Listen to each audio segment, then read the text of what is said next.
Okay, everyone look here now. So we are going to start with the Newton's laws of motion. ठीक है. So over here we are going to proceed with this thing. Just a minute. Okay, everyone look here now. ठीक है. So we are going to start with the Newton's laws of motion. ठीक है. मुझे बता Newton के कितने loss of motion है? 3. ठीक है. बस ये 3 लॉ को हम लोग को स्टडी करना है. उसमें भी सेकंड लॉ हम लोग थोड़ा सा डिटेल में स्टडी करेंगे. बस इतना ही 3 लॉ हम लोग को स्टडी करना है, जिसके लिए रफली 10 से 11 लेक्चर लग जाएंगे. ठीक है, along with the friction. Okay, so बस इतना ही करना है. ठीक है. Okay, everyone pay attention. ठीक है. यस, बस इतना ही करना है. Okay, everyone look now. So everyone look here. ठीक है. So we are going to start with the Newton's laws of motion. ठीक है. सबसे पहला लॉ आपने किया भी है. कौन सा है वो law? Law of inertia. Inertia होता क्या bye the way? Let us talk about inertia little bit. ठीक है. आज हम लोग इनर्शिया देखने वाले हैं. इनर्शिया होता क्या है? क्या होता है इनर्शिया? मुझे डेफिनेशन नहीं चाहिए, मुझे जो भी, अगर आपको जो भी याद है. हाँ, क्या है? क्या स्टेट होता है, state of a body. Okay, और क्या है बताओ? क्या होता है? जो भी है रॉन्ग तो रॉन्ग चलेगा. क्या होता है? ओके, अपने body retains it's state. Okay, ये क्या आ गया? और स्टेट क्या होता है फिर? ओके, ठीक है. Okay, and no external force acts on the body, तो इनर्शिया मेंटेन होता है. Okay, good. ठीक है. अच्छा, ओके, तो इनर्शिया की कंट्री सही है. ये सब डेफिनेशन, एग्जैक्ट डेफिनेशन हम लोग बाद में देख लेते हैं, बट सही है इसका मीनिंग. ठीक है. Everyone look here. अब यहाँ पे देखने वाले इंटरेस्टिंग सा चैप्टर है ये. Everyone look here now. So understand one simple thing. Inertia जो होता है, व्हाट कंट्रीब्यूट्स टू इनर्शिया? मास एक ही कंट्रीब्यूशन है. For example let us assume a simple velocity is a part of inertia. देखते हैं. Everyone look here now. For example suppose कि okay, सबसे पहले हम लोग को मास बोला है. ठीक है. Let us consider a case. ठीक है. आप बैठे हो यहाँ पे. ठीक है. आपके साइड में सपोज कि देयर आर 2 पीपल सिटिंग. ठीक है. एक यहाँ पे, एवरीवन लुक हियर, आप यहाँ पे बेंच पे कोई तो 2 लोग बैठे हैं. ठीक है. एक जगह पे बैठा है, there is a person of let us say 40 kg. ठीक है. ओके, तो ठीक है, आसपास मत देखो. ठीक है. So there is a person of 40 kg. On the same table another person of 100 kg is sitting. ठीक है. Okay, look here. ठीक है. Look here. ठीक है. किसी को देखने की जरूरत नहीं है, जजमेंटल मत होना. ठीक है. Look here everyone. ठीक है. मुझे बता, आपको धक्का देना है. ठीक है. किसको धक्का देना ज्यादा इजियर होगा? कौन गिरेगा? धक्का तो आप दोनों को दोगे. किसको धक्का देंगे तो गिरेगा? 40 kg या 100 kg? क्यों 100 kg वाला? Look here. सो मुझे बताओ कि 100 kg वाले के पास प्रॉब्लम क्या है? मुझे बताओ, उसका मास ज्यादा है या कम है? ज्यादा. So will it be easier to change the state? अगर वो बैठा है तो क्या, अगर आप धक्का दे रहे हो तो उसको मोशन में पुट कर रहे हो ना. ठीक है. ओके, तो टेबल से गिरेगा या नहीं भी गिरेगा. ठीक है. तो मुझे बताओ, आप चेंज ऑफ स्टेट करने का ट्राई कर रहे हो तो इनर्शिया किसका ज्यादा है? 40 kg मास का या फिर 100 kg मास का? 100 kg मास. ठीक है. ओके, तो जितना ज्यादा मास रहेगा उतना ज्यादा इनर्शिया रहेगा. ठीक है. Mass is one of the contributing factors to the inertia. It is not the only part of the inertia. और क्या हो सकता है जो इनर्शिया को चेंज कर रहा है या फिर स्टेट को चेंज कर रहा है? एक्सेलरेशन? नहीं. एक्सेलरेटेड अगर बॉडी है तो मतलब ऑलरेडी उसका इनर्शिया चेंज हो रहा है. एक्सेलरेशन नहीं होगा. Not directly, it will affect inertia but it is not the part of inertia. Not exactly. और क्या? और सोचो. अच्छा, okay, late us assume 2 simple things. ठीक है. वापस अभी हम लोग वो 100 kg मास वाले बॉडी को लेते हैं. ठीक है. ओके, 100 kg का कोई तो मास है, उसको मैं 2 टेबल पे रखता हूं. एक टेबल पूरा रफ है. ठीक है. मींस आपका नॉर्मल सा टेबल है, 100 kg का मास है, और दूसरे वाले टेबल पे मैंने ऑयल यहाँ पे स्मीयर कर दिया. ठीक है. और उस पर बैठा है. किस पे धक्का देना ज्यादा इजियर होगा? मुझे बताओ, दोनों का मास तो 100 kg था. सही है. सरफेस भी सेम है, पर्सन भी सेम है, मटेरियल भी सेम है. तो क्या डिफरेंट हो गया यहाँ पे? क्या डिफरेंट? फ्रिक्शन. कहने से friction is another contributing factor to the inertia. सही है. ओके. अच्छा, अगर हम लोग अज्यूम करके चले कि यहाँ पे फ्रिक्शन भी सेम है, मास भी, सो ओके, फ्रिक्शन और मास 2 कंट्रीब्यूटिंग फैक्टर है इनर्शिया के. For example if I consider the third. ठीक है. ये जो हैंडल, इसको हम लोग क्या बोलते हैं bye the way? Hinges. Excellent. इसको हम लोग क्या बोलते हैं? हिंजेस. हैंडल जो होता है वो हमेशा इनसे दूर होता है. क्यों? कम फोर्स हम लोग अप्लाई करेंगे. मुझे बताओ, सब सेम है, डोर सेम है, फ्रिक्शन सेम है, सब सेम है, बट कैन आई से यही हैंडल अगर मैंने यहाँ पे लगा दिया, ठीक है, तो आप में से कोई भी इसको ओपन नहीं कर पाएगा. ठीक है. Because the force required will be very immense. Okay, very large. इसलिए अगर आप हैंडल एकदम दूर अप्लाई करोगे तो यू कैन इजीली क्लोज और ओपन द डोर. पक्का? सो कहने से पॉइंट ऑफ एप्लीकेशन, इसमें तो सब कुछ सेम है, मास भी सेम है, फ्रिक्शन सेम है, सब सेम है. कहने से इनर्शिया, बट इनर्शिया यहाँ पे चेंज हो रहा है इजीली, और यहाँ पे चेंज नहीं हो रहा, जब मैं यहाँ पे अप्लाई करूँ, आप चाहे तो यहाँ पे खींच के देखो डोर को, नहीं ओपन होगा, ठीक है। तो मुझे बताओ कहना है point of application of force भी इनर्शिया को डिटरमाइन करता है, ठीक है।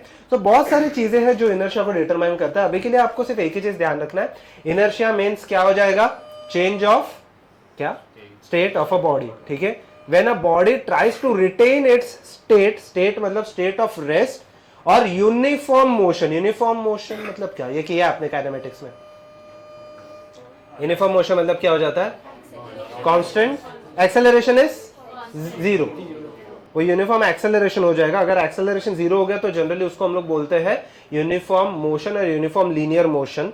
तो मुझे तो एक्सेलरेशन जीरो है तो क्या हो जाएगा, वेलोसिटी क्या हो जाएगा, कांस्टेंट, ओके, वेलोसिटी कांस्टेंट हो जाएगा, सही है ये चीज, ठीक है, वेलोसिटी कांस्टेंट हो जाएगा, ठीक है। सो over here the velocity will remain constant, तो वो हो जाएगा लीनियर इनर्शिया। अगर मैं एंगुलर वेलोसिटी लूंगा तो एंगुलर इनर्शिया आ जाएगा, उसके ऊपर थोड़ा सा बाद में बात करते हैं, ठीक है। फिलहाल के लिए बॉडी सिर्फ लीनियर मोशन में जा रहा है, ऐसे अज्यूम करके चलते हैं, ठीक है, okay. So if I consider the Newton's first law, so we will start with this thing, ठीक है, we will start with this part, ठीक है। ध्यान देते हैं यहाँ पे, एक सेकेंड ना, so we will be starting with the first part on the top, write down NLM and friction, ठीक है। फ्रिक्शन में NLM का ही पार्ट है वैसे तो, बट कोई के बुक्स में उसको अलग से दिया है, तो Newton's laws of motion and friction, ठीक है, आप चाहते ये पढ़ सकते हो, आपके ऊपर है, ठीक है, ओके। चलो शैल प्रोसीड, ठीक है, ध्यान देते हैं अभी यहाँ पे, okay okay. Look now, so the very first thing, what causes the motion, ठीक है। अब now understand one simple thing, ठीक है। Notice Newton's first law of motion, ठीक है, लिखना मत, यहाँ पे पेन नीचे रख देना।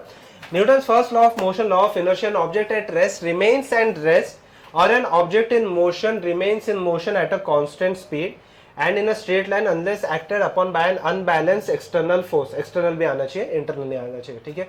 तो अगर external भी आएगा तो ही यहाँ पे ये valid है। अब ये पूरे पार्ट को हम लोग थोड़ा थोड़ा करके डिकोड कर देते हैं, ठीक है। If I consider a truck, ठीक है, एक ट्रक है, if it is moving with a speed of 50 meter per second and let us assume कि यहाँ पे फ्रिक्शन विक्शन कुछ नहीं है, ठीक है। अच्छा मुझे एक चीज बताओ, more the friction more the inertia, ऐसा कुछ होता है, थोड़ा सोच समझ के बताओ। More the friction more the inertia, lesser the friction laser will be the inertia, जरूरी है ये, क्यों? मोर द, सिंपल सा मैं क्वेश्चन पूछता हूँ, मोर द फ्रिक्शन को अभी तक हमने डिफाइन नहीं किया है, बट आई थिंक सो आपको थोड़ा बहुत जनरल नॉलेज है फ्रिक्शन क्या होता है, ठीक है, ओके। तो फ्रिक्शन के फॉर्मूले वगैरह हम लोग देखेंगे, but a little bit letter. मेरा सिंपल सा क्वेश्चन है, more the friction more the inertia, yes और नो, ये स्टेटमेंट करेक्ट है या नहीं है? जितना ज्यादा फ्रिक्शन होगा उतना ज्यादा स्टेट चेंज करने के चांसेस नहीं है। अच्छा एक एग्जांपल मैं लेता हूँ, ठीक है। मुझे बताओ, आप एक नॉर्मल रोड पे चल रहे हो, ठीक है, ओके, विदाउट शूज, विदाउट मतलब, या फिर मान के चलो कि शूज वगैरह में फ्रिक्शन नहीं है, ठीक है, या फिर चलो नॉर्मल शूज पहने आपने, थोड़ा सा फ्रिक्शन है। नॉर्मल रोड पे चलना इजियर होता है या आइस के ऊपर? रोड के फ्रिक्शन कहाँ पे ज्यादा है? रोड पे, और आइस पे फ्रिक्शन कम है। तो मुझे बताना कि रोड पे आपका स्टेट चेंज करना इजियर है या आइस के ऊपर? रोड के ऊपर, even though the friction is more. But एकदम ही ज्यादा फ्रिक्शन बढ़ गया, ठीक है, एकदम रोड पे पूरा एकदम लाइक एकदम ही रफ रोड है, तो फिर आपका स्टेट चेंज करना उतना इजियर है क्या? नहीं। तो फ्रिक्शन हमेशा जरूरी नहीं है कि इनर्शिया को इंक्रीज या डिक्रीज करेगा। पर्टिकुलर अमाउंट ऑफ फ्रिक्शन हमेशा इनर्शिया को सपोर्ट करता है, मतलब इनर्शिया के चेंज को सपोर्ट करेगा, उसके आगे पीछे यहाँ पे इनर्शिया को चेंज करने नहीं देगा, ठीक है। उस चीज पे आते हैं थोड़ा बहुत बाद में, ठीक है। यहाँ पे हम लोग देख लेते हैं, यहाँ पे एक ट्रक है, ट्रक जा रहा है राइट हैंड साइड में with speed of 50 meter per second, ठीक है। मेरा एकदम सिंपल सा क्वेश्चन है, ठीक है, मुझे बताना यहाँ पे रोड पे फ्रिक्शन विक्शन कुछ नहीं, या फिर बहुत ही लाइट फ्रिक्शन, उसकी वजह से कोई कंट्रीब्यूटिंग फैक्टर नहीं है। मुझे बताना कि यहाँ पे आंसर में वन सिंपल थिंग। अच्छा okay, before we go into that thing, kinematics का मैं एक क्वेश्चन पूछता हूँ, मेरे को एकदम सिंपल सा एक क्वेश्चन रहता है, ठीक है, थोड़ा सा थॉट एक्सपेरिमेंट करते हैं हम लोग, ठीक है। आप एक कार में बैठे हो, ठीक है, एंड लेट अस से कि साइड में ना पूरा ब्लाइंड फोल्ड है, ठीक है, पूरे कार को साइड में ब्लाइंड फोल्ड है, ठीक है, आप कार में जा रहे हो, ठीक है। लेट अस से कि आपको किडनैप कर दिया, ठीक है, आपको किडनैप करके आपको ब्लाइंड फोल्ड कर दिया, आप कार के अंदर बैठे हो, ठीक है, कार एकदम, ठीक है, लुके कार एकदम स्मूथ रोड पे जा रहा है, बम्प्स वगैरह नहीं है, कुछ भी नहीं है, स्ट्रेट रोड पे जा रहा है, ठीक है। मैं दो क्वेश्चन आपको पूछ रहा हूँ, ठीक है, कार स्ट्रेट रोड पे जा रहा है, कोई बम्प्स वगैरह कुछ नहीं है, ठीक है, नॉर्मल सा आप कार, और सीधा सीधा जा रहा है कांस्टेंट स्पीड के साथ। Let us say the car is going at the speed of 40 meter per second, and in the second case same car है, सब कुछ सेम है, सेम रोड है, बट वो 60 मीटर पर सेकेंड से जा रहा है स्ट्रेट लाइन में। मुझे बताओ, अगर आपको ब्लाइंड फोल्ड किया, आपको साइड का कुछ भी नहीं दिखाई दे रहा, आप कार में बैठे हो नॉर्मली, ठीक है, ओके, मुझे बताओ आपको डिफरेंस फील होगा क्या 40 और 60 के बीच में? सोच समझ के बताना। कांस्टेंट स्पीड से जा रहा है, कांस्टेंट स्पीड से 40 से जा रहा है, ठीक है, स्ट्रेट रोड पे जा रहा है। अभी कर्व के बारे में बाद में बात करते हैं, बट पहले स्ट्रेट रोड के बारे में बात करते हैं। आपको डिफरेंस फील होगा एक कार में जो 40 की स्पीड से जा रहा है और जो 60 की स्पीड से जा रहा है, हाँ या ना? हाउ मेनी से यस, डिफरेंस फील होगा? ओके, हाउ मेनी से नो? बाकी के न्यूट्रल, ठीक है, क्या है? डिफरेंस फील होगा नहीं होगा? नहीं होगा। Can you give me the reason why? क्या कौन सा? तो क्या हुआ? कौन सा स्पीड है तो क्या हुआ? हम लोग की बॉडी भी उसी स्पीड से जा रही है। अगर एक्सेलरेट होगा, अगर सपोज कि मेरा कार एक्सेलरेट करके 40 से 50 पे आ जाता है, फिर भी सेम स्पीड से जाएगा, मतलब जिस स्पीड से कार जा रहा है। क्या इशू है? अच्छा, नहीं फील होगा, ये तो सच है। अगर आप देखोगे, आप 40 की स्पीड से जाओ, 60 की स्पीड से जाओ, 80 की स्पीड, इनफैक्ट अगर आप एयरक्राफ्ट में जाते हो, अपने एरोप्लेन में गए हो, ठीक है, तो वो तो लगभग if you consider it goes at a speed of 200 to 300 kilometre per hour, ठीक है, 300 किलोमीटर पर आवर की स्पीड से जाता है, फिर भी आपको फील होता है क्या? नहीं होता, ठीक है, अनलेस टर्बुलेंस आ जाए। वही मैं बोल रहा हूँ, टर्बुलेंस, बम्प्स वगैरह ये सबको इग्नोर कर दो, ठीक है। तो मुझे बताओ, वो फील आपको आता है क्या कि वो 300 किलोमीटर पर स्पीड से जा रहा है? नहीं आ रहा। रीजन क्या है? पहले मुझे रीजन बताओ। कौन से स्पीड से जा रहा है ये अज्यूम करके चलते हैं, और कर्व वगैरह नहीं कर रहा, तो क्या है? हाँ, तो क्या, बट प्रॉब्लम क्या है? फिर फील क्यों नहीं हो रहा? अच्छा, मुझे एकदम सिंपल सा चीज बताओ, लेट अस अज्यूम, ठीक है, ये एग्जांपल देख लेते हैं। ये जो ट्रक है, ध्यान से देखना है एवरीवन, देखिए एवरीवन, देखिए ना, ट्रक है 50 मीटर पर सेकंड से कांस्टेंट स्पीड से जा रहे हैं, कोई भी बम्प्स वगैरह नहीं है, यहाँ पे फ्रिक्शन वगैरह नहीं है, ऐसे अज्यूम करके चलते हैं, तो थोड़े टाइम के बाद भी इसका स्पीड कितना रहने वाला है? 50 मीटर पर सेकंड। अभी के लिए स्ट्रेट लाइन मोशन के बारे में बात करते हैं, कर्व पे हम लोग बाद में आते हैं, ठीक है, पहले स्ट्रेट लाइन मोशन के बारे में बात करते हैं। मुझे बताओ, एक्सेलरेशन का सबसे सिंपलेस्ट फॉर्मूला क्या होता है? एवरेज एक्सेलरेशन का फटाफट बता दो। v minus you divided by T. v क्या खुद क्या होगा? Final velocity. u क्या हो जाएगा यहाँ पे? Initial velocity. और t क्या हो जाएगा? Time. Forget about the time factor for the time being. मुझे बताओ कि v का वैल्यू कितना है? 50। u का वैल्यू भी कितना हो गया? 50। तो फिर टाइम कितना भी लगने दो, एक्सेलरेशन कितना हो जाएगा? मुझे बताओ, फोर्स का सबसे सिंपलेस्ट फॉर्मूला क्या है? मास इनटू एक्सेलरेशन। मुझे बताना, अगर एक्सेलरेशन 0 है तो फोर्स भी कितना हो जाएगा? आपके ऊपर फोर्स कितना एक्सपीरियंस करोगे आप? 0, कोई भी फोर्स एक्सपीरियंस नहीं करोगे, इसलिए आपको डिफरेंस फील नहीं होता। Is this part clear? अगर सपोज कि यहाँ पे मैं 80 सब्स्टिट्यूट करता था, फिर भी क्या रहता था? सेम, ठीक है। यहाँ पे 2000 भी सब्स्टिट्यूट करो, फिर भी क्या रहेगा? सेम, ठीक है, ओके। आपको क्या फील होता है? एक्सेलरेशन फील होता है या वेलोसिटी फील होता है? एक्सेलरेशन, क्योंकि force is equal to mass into acceleration. ये हम लोग प्रूव करने वाले आगे जाके भी, डेफिनेशन ही है वैसे तो, ठीक है। अच्छा, ओके, अभी सेकंड सिनेरियो सुन लेना, ठीक है, ध्यान से सुनो। Second scenario, okay, second scenario में क्या हो रहा है, ठीक है, आप वापस सेम कार में, आपको वापस किडनैप किया है, ठीक है, ओके, बट आपका किडनैपर अच्छा खासा भला आदमी है, ठीक है, ओके, वो आपको पहाड़ों में लेके जाता है, ओके, ठीक है, आपको किडनैप करके yes taken you into the mountains, hills जगह पे, ठीक है। अच्छा, ओके, अभी आप कार में बैठे हो, अगेन द सेम सिनेरियो, ध्यान से सुनना, अभी ध्यान से सुनो। आपको स्पीड फील होता है या एक्सेलरेशन फील होता है? एक्सेलरेशन, ठीक है, मतलब फोर्स टेक्निकली, बट फोर्स को हम लोग एक्सेलरेशन के टर्म से लिख सकते हैं, तो आपको एक्सेलरेशन फील होता है, ठीक है। आप माउंटेनियस एरिया में गए हो, ठीक है, अगर आप माउंटेन एरिया में गए रहोगे तो आपको नोटिस होता है कि रोड ऐसे रहते हैं, सर्कुलर, ठीक है, ओके। कांस्टेंट स्पीड से कांस्टेंट रेडियस वो ट्रेस कर रहा है। लेट अस से कि सेम स्पीड से 40 मीटर पर सेकंड से वो सर्कल ट्रेस कर रहा है, ठीक है, 40 मीटर पर सेकंड से स्पीड चेंज नहीं हो रहा। आपको अभी फील होगा या नहीं होगा? क्यों? स्पीड तो सेम है ना। एक्सेलेंट, बट क्या थोड़ा सा और कोई तो क्लोज है यहाँ पे? मुझे बताओ, एक्सेलरेशन अभी बॉडी में है या नहीं है? है। Even though the speed remain same, the acceleration is there in the body, ठीक है, और is present in the body. How? Let us assume, yes, जैसे कि अगर ये ऐसे सर्कल ट्रेस कर रहा है, मुझे बताओ, यहाँ पे 50 मीटर पर सेकंड था, बट यहाँ पे फिर 50 मीटर पर सेकंड है, स्पीड तो सेम है, बट क्या वेलोसिटी चेंज हो रहा है यहाँ पे? हाँ, क्योंकि एक्सेलरेशन के दो कंपोनेंट होंगे, एक तो, या फिर वेलोसिटी के दो कंपोनेंट होंगे, एक तो होगा मैग्नीट्यूड और दूसरा क्या हो जाएगा? Direction. So even though magnitude, last bench क्या हो गया? Last bench. सो अगर even though the magnitude remain same, can I say the direction changes? पक्का? सो डायरेक्शन चेंज होने की वजह से क्या आपको एक्सेलरेशन होगा? हाँ। ये एक्सेलरेशन का वैल्यू क्या? बाय द वे, एक्सेलरेशन को क्या बोलते हैं? सेंट्रीपिटल एक्सेलरेशन, एक्सेलेंट, ठीक है। तो सेंट्रीपिटल एक्सेलरेशन और सेंट्रीपिटल फोर्स वगैरह हम लोग करेंगे ये बाद में जाके, but basically there will be an acceleration, उसके वजह से आपको फोर्स एक्सपीरियंस होगा। Is this part clear to everyone? ठीक है, ओके, पक्का, ओके। सो मुझे बताना, let us return to the same problem, ठीक है, let us return to the same problem. यहाँ पे देख लो, ट्रक है, ट्रक जा रहा है कॉन्स्टेंटली लेट अस से 50 मीटर पर सेकंड से, ठीक है, and it is going in the right hand side direction. फिलहाल के लिए 1D मोशन के बारे में बात करते हैं, 2D पे हम लोग बाद में आ जाते हैं, ठीक है। So if it remains 50 meter per second, what is the net acceleration acting on a body? 0। So net force acting on a body will also be equal to, मुझे बताओ ट्रक का इनर्शिया चेंज हो रहा है या same ही है? अभी के लिए 1D मोशन है अज्यूम करके चलो, ट्रक का इनर्शिया चेंज हो रहा है या सेम ही है?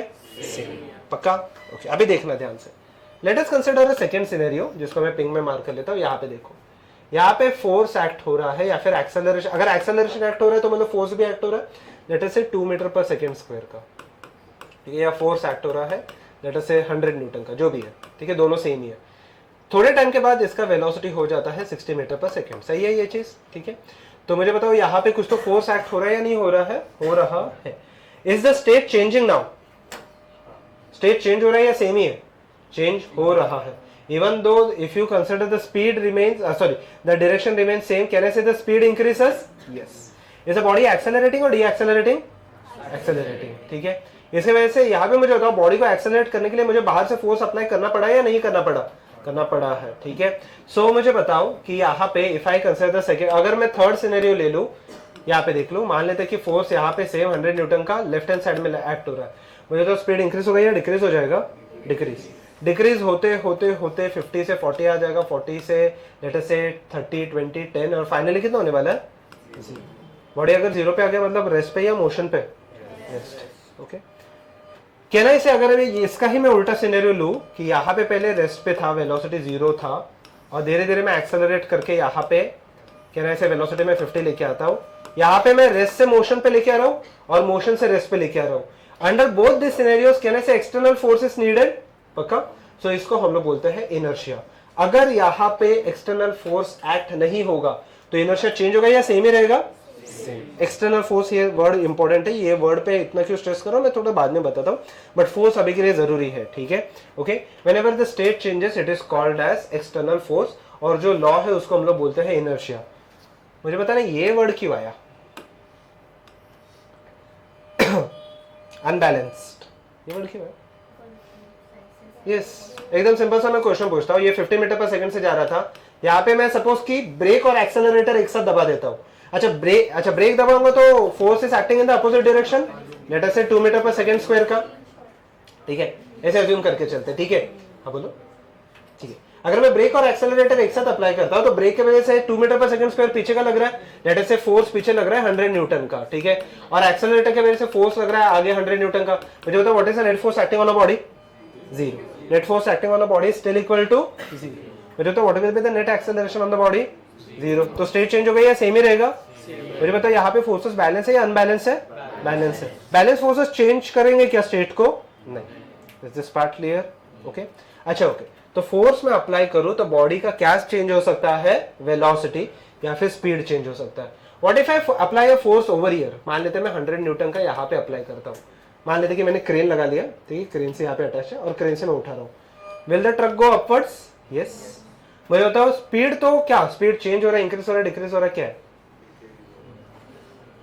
स्पीड इंक्रीज हो डिक्रीज हो रहा है। कैन आई से instead of talking instead of speed, can I से डायरेक्शन चेंज हो रहा है? तो फोर्स से दो चीजें चेंज हो सकती है, एक तो स्पीड या फिर सेकेंड क्या? Direction. Is this part clear? और फिलहाल के लिए तो ये फोर्स 2D में है, स्टार्टिंग में हम लोग 1D फोर्सेस के बारे में बात करेंगे और धीरे धीरे we will go to the 2D forces, okay. Now what is a force? Okay, now let us check this part. Pull और push which changes or tends to change. अच्छा ओके, टेंड्स टू चेंज मतलब क्या? May or may not change. For example, एक simple से हम लोग example लेते हैं। सपोज कि ओके, अगर आप ट्रक को धक्का दोगे खुद से अकेले, ठीक है, ट्रक मूव होगा? नहीं होगा। कोई कर सकता है? कर सकता है? अच्छा ट्रेन मार्क पकड़ लेते, ठीक है, ट्रक भी चलो आप मूव कर लोगे, ठीक है। ट्रेन को अगर आप धक्का दोगे तो यहाँ पे क्या है? Will it move? No, because it is a very heavy object. फिर भी आप फोर्स अप्लाई कर रहे हो क्या? हाँ। अभी टेंड्स टू मूव का मीनिंग क्या है? सपोज कि एक आदमी नहीं धक्का दे रहा, 100 लोग मिलकर धक्का दे रहे ट्रक को, या फिर ट्रेन को. Now can it move? Yes. ठीक है. So it is not necessary force will always move the body, it can also tend to move the body. ठीक है. ओके, इस चीज को हम लोग बोलते हैं फोर्स. सिंपल सा लॉजिक है. ठीक है. So now what are the effects of the force? May change only speed. ठीक है, लिखना मत, यहाँ पे देख लो, बाद में दे देता हूं मैं. ठीक है, सिर्फ स्पीड चेंज हो सकता है. अच्छा, मुझे एकदम सोच समझ के ये चीज बताना, स्पीड चेंज हो रहा है मतलब मेरे दो कंडीशन है. एक तो अगर स्पीड 50 मीटर पर सेकेंड है, मेरे दो कंडीशन से जहां पे स्पीड चेंज हो सकता है. एक तो फोर्स यहाँ पे लग रहा है 200 न्यूटन का, या फिर यहाँ पे लग रहा है 200 न्यूटन का. मुझे तो फर्स्ट केस में इज द स्पीड इंक्रीजिंग, देखो मत, इज द स्पीड इंक्रीजिंग और डिक्रीजिंग? इंक्रीजिंग. और सेकंड केस में speed is decreasing. Is the direction changing in both the cases? नहीं ना, डायरेक्शन चेंज मतलब मुझे बता एक्सेस चेंज हो रहा है क्या? नहीं. मुझे बताओ अंडर दिस सिनेरियो सिर्फ अगर स्पीड चेंज हो रहा है, थोड़ा दिमाग लगा के मुझे बताना, मोशन कितना एक्सेस में हो रहा है? मोशन कितना एक्सेस में हो रहा है? एक तो एक्स एक्सेस में वो इंक्रीज होगा या फिर एक्स एक्सेस में डिक्रीज हो जाएगा. मोशन कितना एक्सेस में हो रहा है? एक ही हो रहा है. So this is possible only for 1D motion. 2D motion में ये पॉसिबल नहीं होगा. ठीक है, 1D मोशन में सिर्फ स्पीड चेंज हो सकता है. सेकेंड चीज क्या चेंज हो सकता है यहाँ पे? क्या? मे change only direction of the motion. ठीक है, सिर्फ डायरेक्शन चेंज होगा. अच्छा, सिर्फ डायरेक्शन चेंज होगा तो फोर्स कैसे लगेगा बॉडी पे? सोच समझ के बताओ. सिर्फ डायरेक्शन चेंज हो रहा है. अगर बॉडी एक्स एक्सिस में जा रहा है, सिर्फ डायरेक्शन चेंज हो रहा है, फोर्स कहां पे लग रहा है? कैसे under this scenario force and velocity कैसे, क्या एंगल क्या है दोनों के बीच में? 90 डिग्री. ठीक है, जो सर्कुलर मोशन का एक कंसेप्ट होगा हम लोग आगे देखेंगे. ठीक है. थर्ड, अगर आप देखोगे दोनों चेंजेस होने के चांसेस है. ठीक है, both direction and this will change. Last अगर आप देखोगे may change size and shape of the body या shape and size of the body. ठीक है. एग्जाम्पल, अगर आप देखोगे ये पूरे चैप्टर में जब तक हम लोग रोटेशन खत्म नहीं करते, we are going to assume कि shape of the body does not change. अच्छा, shape, but practically this is not true. Even if you consider lift के ऊपर के जो केबल्स होते हैं, क्या उसके ऊपर फोर्स अप्लाई करने पे वो केबल थोड़े से एक्सटेंड हो जाएंगे? हाँ, प्रैक्टिकली थोड़े बहुत चेंज हो जाएंगे. ठीक है. अच्छा, the body which does not change its shape, उसको क्या बोलते हैं हम लोग? Rigid body. एक्सेलेंट. बॉडी जिसका शेप चेंज नहीं होता उसको हम लोग क्या बोलेंगे? Rigid body. ठीक है. पूरे चैप्टर में जब तक रोटेशन नहीं आता, ठीक है, रोटेशन तक हम we are going to assume ये फिनोमिना नहीं हो रहा. तो बॉडी क्या है यहाँ पे? Rigid body. रिजिड बॉडी का थोड़ा सा और आगे हम लोग देख लेंगे क्या क्या हम लोग सब्स्टिट्यूट कर सकते हैं. ठीक है. टिल रोटेशन मोशन हम लोग अज्यूम करेंगे कि यहाँ पे रिजिड बॉडी है. Practically this is not true. Shape थोड़ा सा तो चेंज होगा ही होगा. ठीक है. For example, if I consider this pouch, ठीक है, okay, if I consider this pouch, अगर इफ आई अज्यूम दिस, ठीक है, यहाँ पे अगर मैं फोर्स अप्लाई करूँ तो कहने से वेलोसिटी इज चेंजिंग. यहाँ पे अगर आप फोर्स अप्लाई करोगे तो डायरेक्शन इज चेंजिंग. बट अगर मैं ये फोर्स अप्लाई करूँ, कहने से शेप डिफॉर्म हो रहा है. यस. तो फोर्स से हमेशा वेलोसिटी या डायरेक्शन चेंज होना जरूरी नहीं है. It may also change the shape of the body. But जब तक खत्म नहीं होता रोटेशन मोशन तक, we are going to assume कि shape of the body remains same. तो बॉडी को हम लोग क्या बोलने वाले हैं? Rigid body. ठीक है. ओके, चलो कॉपी डाउन दिस थिंग. ठीक है, ये डायग्राम वगैरह ड्रॉ करने की जरूरत नहीं है, वो लिखना, बट ये डायग्राम मत ड्रॉ करना. ठीक है. Theory, yes, you have to write down all the parts. ठीक है. ठीक है. इसमें थियरी हार्डली 5% है, और आज ही हम लोग न्यूमेरिकल्स वगैरह स्टार्ट करने वाले हैं. बट न्यूमेरिकल्स में इसमें कैलकुलेशंस कम है. कैलकुलेशंस उतने नहीं है जितने आपको काइनेमेटिक्स में लगने वाले हैं. Okay, I observe is another this. सही है. ठीक है.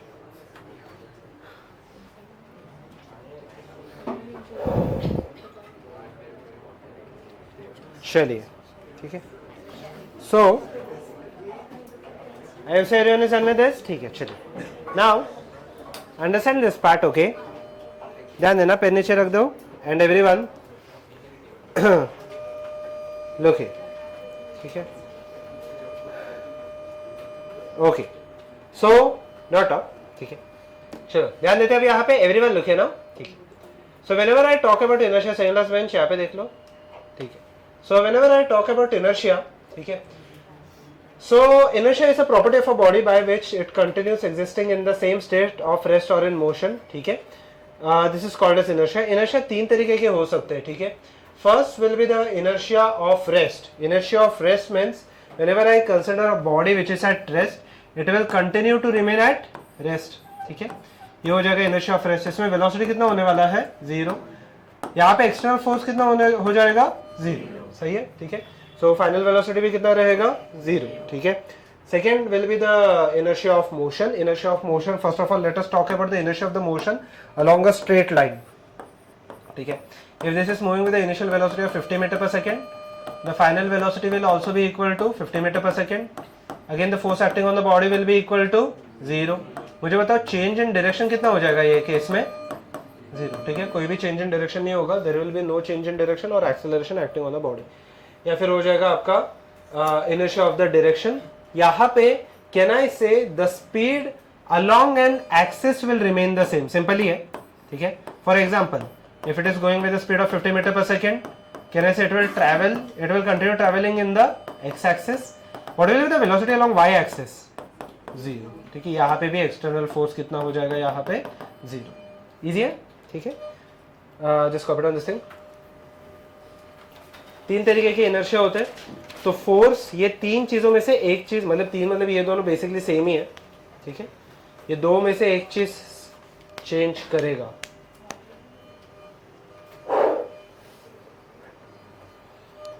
Right it down quickly. Diagram right में बना लो, ठीक है. एक एक एग्जांपल लिखो एंड एक राइट में बना लेना. I hope so everyone is done with this.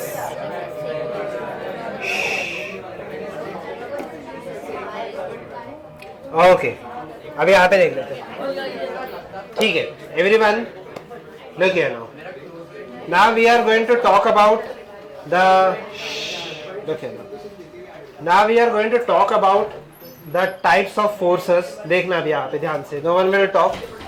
Everyone look here now, ठीक है. Now this part is interesting. Everyone pay attention, ठीक है.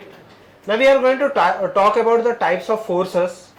कितने तरीके के फोर्सेस एग्जिस्ट करते हैं यूनिवर्स में, कितने, कोई लिमिट है या फिर हम लोग अनलिमिटेड नंबर ऑफ फोर्सेस है?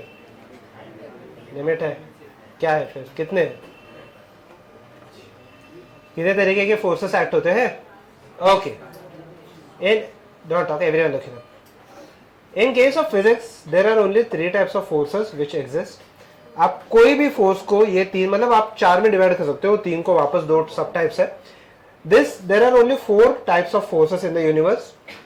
हम लोग अगर देखेंगे तो यहाँ पे हम लोग सिर्फ ये 4 फोर्सेस हम लोग को स्टडी करने हैं, दैट्स इट, ठीक है. और कोई यहाँ पे फोर्स वगैरह नहीं है, ठीक है. तो सिर्फ हम लोग को यहाँ पे 3 तरीके का, एक का सब टाइप है. तो हम लोग को 4 तरीके के फोर्सेस स्टडी कर रहे हैं, दैट्स इट, ठीक है. पेन नीचे रख देना. Now this part is interesting. Everyone look here now. So the first type of force, okay everyone look here. So the first force और the types of forces that we are going to study, ठीक है, ध्यान देना. अभी यहाँ पे interesting है, easy भी है. The first force you are quite familiar with it, that is called as gravitational force. अच्छा, ओके, gravitational force का anyone knows the formula? F is equal to क्या आ जाता है? G m1 m2 upon r square. एक से ना, ठीक है. तो यहाँ पे क्या आ जाता है? F is equal to G m1 m2 divided by r square. अच्छा, सही है, यही है फॉर्मूला, पक्का? Okay. G m1 m2 upon r square आ जाता है. Where m1 and m2 are the क्या masses and G will be gravitational constant and r will be distance between them. Forget about this constant and all. मुझे बस एक चीज का यहाँ पे फॉर्मूला चाहिए, f और r के बीच का रिलेशन. हमारे दे प्रोपोर्शनल, डायरेक्ट और इनवर्स, ठीक है. f is inversely proportional to r square. जितना कम रहेगा r उतना ज्यादा रहेगा f का वैल्यू. सही है ये चीज, ठीक है, ध्यान देना. अभी आप ये इंटरेस्टिंग है, एवरीवन लिखे ना, ठीक है. जितना वैल्यू r का स्मॉलर रहेगा उतना f का वैल्यू ग्रेटर रहेगा. सेंटर्स बेंच यहाँ पे देख लो, ठीक है. सो ओवर हियर जितना r का वैल्यू कम रहेगा उतना ज्यादा रहेगा f का वैल्यू, ठीक है, ध्यान देना अभी यहाँ पे. Now this is interesting. Second type of force also you might be aware of it, that is the electromagnetic force. Electrostatic force का फॉर्मूला क्या होता है? इलेक्ट्रोस्टैटिक फोर्स का फॉर्मूला क्या होता है? Any idea? Okay, similar to the gravitational force it is given as 1/4 pi epsilon naught q1 q2 divided by r square. Forget about 1/4 pi epsilon naught, वो तो सब कांस्टेंट्स है. q1 q2 यहाँ पे चार्ज है, जैसे यहाँ पे मास है वैसे वहाँ पे चार्ज है. And r is the, everyone लिखे, and r is the distance between the charges. Now this is interesting, ठीक है. अगर मैं बस एक छोटा सा आपको एक एक्सपेरिमेंट करके बताता हूँ, ठीक है, ध्यान से देख लेना, ठीक है. एकदम इजी सा एक्सपेरिमेंट है. एक्सपेरिमेंट में नहीं है, बेसिकली ऑब्जर्वेशन है. If I simply do this, ठीक है, if I simply do this, मुझे बताओ कि यहाँ पे मेरे हाथ पे एटम्स है या नहीं है? है. एटम में कौन से बेसिक एलिमेंट्स होते हैं उसके अंदर, सब एटॉमिक पार्टिकल्स कौन से होते हैं? नॉट राइट, यहाँ पे देख लो, खुद में फिनिश होते हैं, यहाँ पे देखो, ठीक है। सो मेरे पास कौन सी चीजें होती है? Proton, electron and neutron. Proton का चार्ज पॉजिटिव, न्यूट्रॉन का चार्ज न्यूट्रल, और इलेक्ट्रॉन का चार्ज नेगेटिव, ठीक है, ध्यान देना। मान लेते हैं कि मैं मेरे हाथ के एटम्स ड्रॉ करता हूँ, ठीक है, इधर सिंपल सा हम लोग एक एग्जांपल ले लेते हैं, ठीक है। ओके, हाथ के मैं एटम ड्रॉ करता हूँ, यहाँ पे प्रोटॉन सेंटर पे रहेगा, साइड में इलेक्ट्रॉन रहेगा, ठीक है, हाइड्रोजन नहीं है, मैं सिंपल एग्जांपल के लिए ले रहा हूँ, ठीक है। ओके, तो मेरे हाथ के एटम के ऊपर मैंने यहाँ पे ड्रॉ कर लिया, एंड लेट अस से कि और एक मैं ये बोर्ड का एटम ड्रॉ कर लेता हूँ, सेम सिंपल एटम रख रहा हूँ, तो कुछ मैं ऐसे रख देता हूँ। ओके, मुझे बताओ सेम इलेक्ट्रोस्टैटिक फोर्स इलेक्ट्रॉन के बीच अट्रैक्टिव रहेगा या रिपल्सिव रहेगा? Repulsive. Okay, it will be a repulsive force, ठीक है, क्योंकि like charges attract each other या repel each other? Repel each other, सही है ये चीज, ठीक है। So like charges repel each other, तो रिपल्सिव फोर्स रहेगा। अगर मान लेते हैं कि ये दोनों के बीच का डिस्टेंस 0 हो गया, ठीक है, ध्यान देना, नाउ दिस इज ओके। सो अगर ये दोनों के बीच का डिस्टेंस 0 हो गया, मुझे बताओ आर का वैल्यू कितना होने वाला है? 0। एफ का वैल्यू कितना हो जाएगा?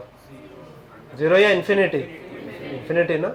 एफ का अगर आप वैल्यू देखोगे, it will be equal to 1/0 which will be equal to infinity या close to infinity. So can I say I should experience a very large force which is attractive or repulsive? Repulsive. मतलब जैसे ही मैं ऐसे board पे हाथ लगाने जाऊंगा, मेरा हाथ एकदम बहुत ज्यादा फास्ट रिपेल हो जाना चाहिए, बट ऐसा कभी होता है क्या? सो अगर ऐसा नहीं हो रहा, ठीक है, if the force is not infinite, अगर फोर्स इन्फिनिटी पॉसिबल नहीं है, कहने से आर 0 पॉसिबल है क्या? नहीं। तो मुझे आर 0 पॉसिबल नहीं है, मतलब क्या ये इलेक्ट्रॉन और ये इलेक्ट्रॉन एक दूसरे को टच कर सकते हैं? नहीं। अगर थोड़ा सा आप डेप्थ में सोचोगे तो आपने लाइफ में किसी भी चीज को कभी टच किया ही नहीं है, ठीक है। अगर आप देखोगे तो लाइफ में आपने कभी भी किसी चीज को टच किया ही नहीं है, ठीक है, because r can not be equal to 0। अच्छा, ठीक है, ठीक है, ओके ओके, लुक हियर, ठीक है, welcome to reality everyone, look here, ठीक है। सो इफ आई कंसिडर, ठीक है, आपने लाइफ में किसी चीज को टच किया ही नहीं क्योंकि आर 0 पॉसिबल नहीं है, तो एफ इन्फिनिटी पॉसिबल नहीं है। तो मुझे बताओ ये जो सेंस है, this is the sense of touch जो हम लोग बोलते हैं, this is the sense of touch, ये है क्या? मुझे बताओ ये सेंस ऑफ टच होता क्या है? सिर्फ repulsive force between the electron and electron. ये जो यहाँ पे हम लोग को जो इलेक्ट्रिक रिपल्शन फील होता है, वैसे तो प्रोटॉन इलेक्ट्रॉन के बीच में भी होगा थोड़ा बहुत, बट वो सब अभी के लिए इंपॉर्टेंट नहीं है। ये जो रिपल्सिव फोर्स होता है, that is the only repulsive force we experience in life. आपने लाइफ में अभी तक किसी चीज को टच किया ही नहीं है, ठीक है, ओके फाइन, ठीक है। Everyone, is this part clear? ठीक है, ओके, यहाँ पे देख लेते हैं, ओके, लुक हियर, ठीक है। So okay, this is the second type of force that you are going to study, okay. उसके बाद हम लोग देख लेंगे, okay, the third type of force over here will be, the third type of force over here, okay, या फिर electromagnetic force के अगर मैं सब पार्ट्स बता दूं, तो एक तो हो जाएगा मेरा contact force. Contact force means two bodies are when they are very close to each other, technically तो कॉन्टैक्ट नहीं होगा, इसके अंदर 4 फोर्सेस आ जाएंगे, ये हम लोग स्टडी करना है। 4 में से बस 1 2 3 4, ये 4 फोर्सेस पूरे चैप्टर में हम लोग स्टडी करने वाले। First is the normal, second is the tension, third is the spring force, आपको आई थिंक सो थोड़ा बहुत idea, and fourth will be the friction, ठीक है। ये पूरा हम लोग डिटेल में स्टडी करेंगे, don't worry about it. And second हो जाएगा मेरा non contact force. Non contact force मतलब क्या हो जाएगा? मुझे बताओ, ग्रेविटेशनल फोर्स जो है वो कॉन्टैक्ट है या नॉन कॉन्टैक्ट है? एक्सेलेंट। इफ यू कंसिडर अर्थ और सन के बीच में ग्रेविटेशनल फोर्स है या नहीं है? है। मुझे बताओ, बट सन और डायरेक्ट कॉन्टैक्ट में है क्या? नहीं। तो this is a non contact force. Similarly electrostatics में नॉन कॉन्टैक्ट फोर्स मतलब सिंपल सा मैं 2 एग्जांपल दे देता हूं। इफ आई कंसिडर 2 चार्जेस, अगर वो बहुत दूर भी है बट बड़े से चार्जेस है, they can attract or repel each other, सही है, तभी वो डायरेक्टली कॉन्टैक्ट में है क्या? नहीं। तो this is another non contact force, ठीक है। अगर मैग्नेट के टर्म्स में अगर बात करूं, if I take 2 magnets, they might attract, north and south might attract or repel each other even if they are kept at a certain distance. तो ये कॉन्टैक्ट हो गया या नॉन कॉन्टैक्ट हो गया? Non contact force. Non contact force आप 12th में study करने वाले हो, ठीक है, ओके। उसके बाद नेक्स्ट अगर मैं देख लूं न्यूक्लियर फोर्स, जिसके अंदर 2 हो जाते हैं, एक तो स्ट्रॉन्ग न्यूक्लियर फोर्स और दूसरा हो जाएगा वीक न्यूक्लियर फोर्स। ये आप लास्ट चैप्टर में स्टडी करने वाले हो इन 12th, ठीक है। This will be in the nuclear physics. Is this part clear? फटाफट ड्रॉ कर लेना। और हम लोग आज के दिन में सिर्फ एक फोर्स देखेंगे, that is the normal force.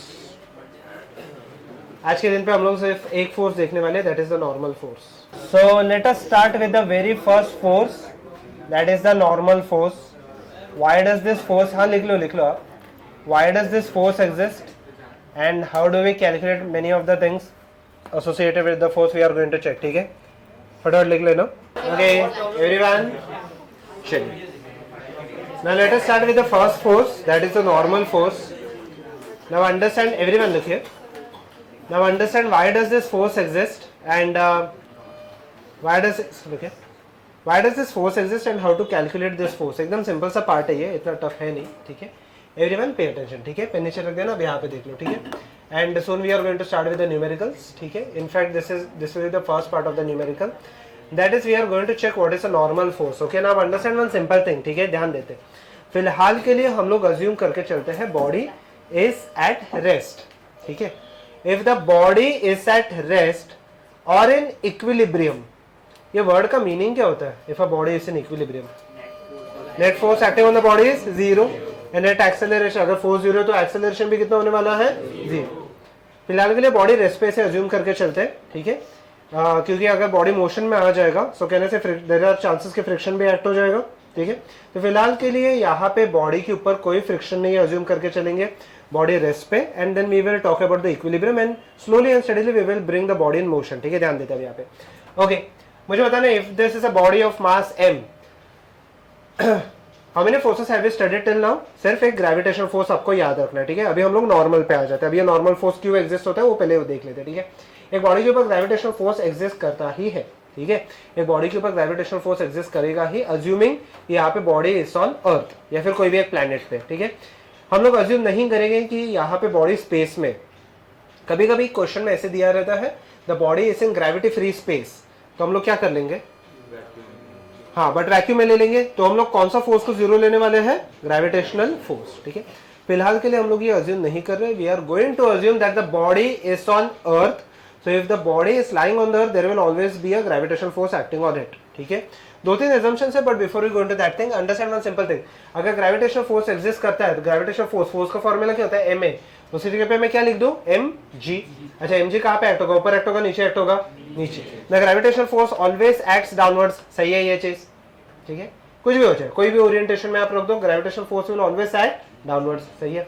मुझे बताना, if I take a simple example, if I take this stylus and if I place it on my hand, क्या इसके ऊपर ग्रेविटेशनल फोर्स एक्ट हो रहा है? हाँ. कहाँ पे एक्ट हो रहा है? ऊपर एक्ट हो रहा है, नीचे एक्ट हो रहा है? लास्ट बेंच यहाँ पे देख लो.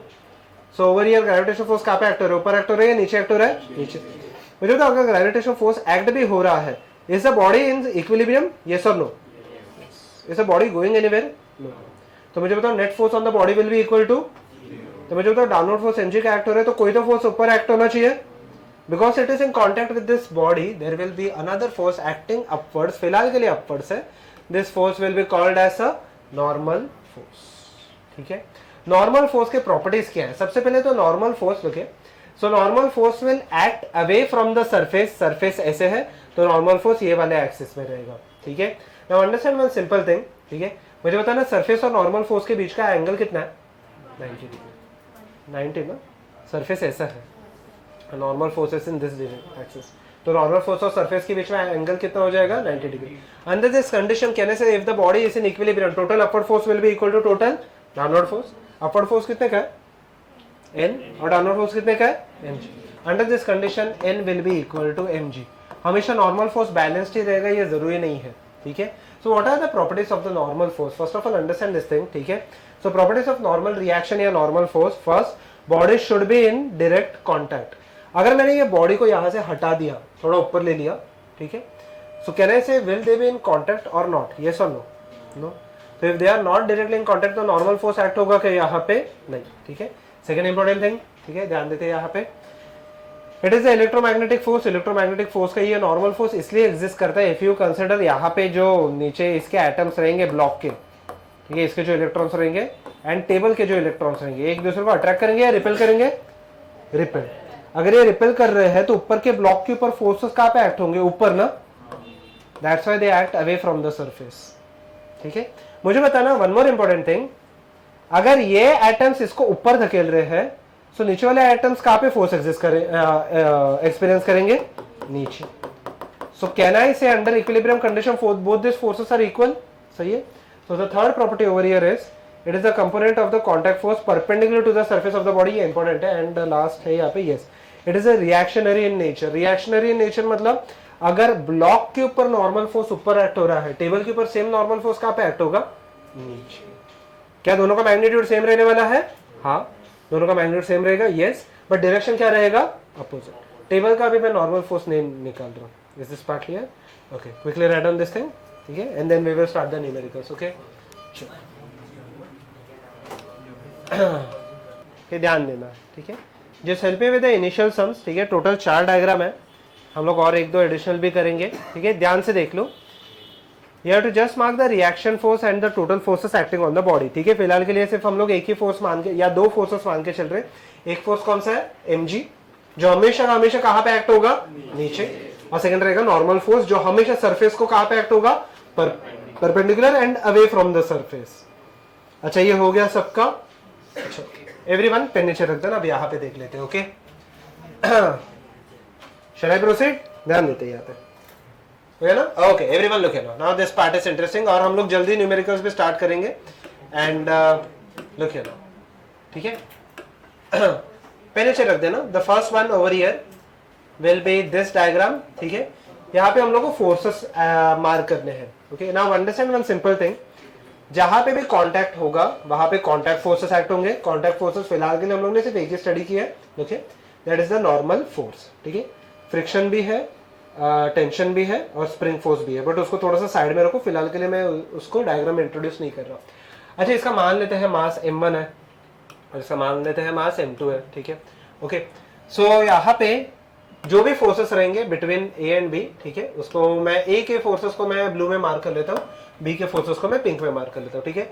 इसका मास m1 है, इसका मास m2 है। m1 के ऊपर मुझे बताना फोर्सेस कौन से एक्ट हो रहे हैं और कहाँ पे एक्ट हो रहे हैं। देखिए, सो यहाँ पे m1 के ऊपर फोर्सेस कौन से एक्ट हो रहे हैं?